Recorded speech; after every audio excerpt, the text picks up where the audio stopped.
ଆଜି କିଛି କହିବନି ନା କ'ଣ ସମସ୍ତେ ଚୁପଚାପ? ଆଜି କିଛି କହିବାର ନାହିଁ, ଖାଲି ଖାଇବାର। ମୋ ଫେଭରେଟ୍ ତରକାରୀ ଯେହେତୁ ହେଇଛି ଖାଇବାର। ସେ ସେଠି ମିଆଉ ମିଆଉ ହେଲାଣି, ତାକୁ ମାଛ ବାସ୍ନା ଗଲା ତ ତା କତିକି ସେ ପଳେଇ ଯାଇଛି। ଆ ମିଆଉ ମିଆଉ ଆ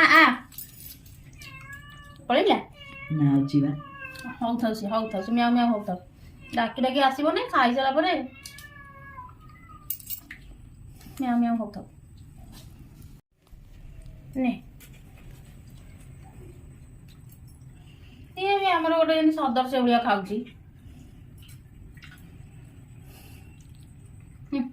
ନେ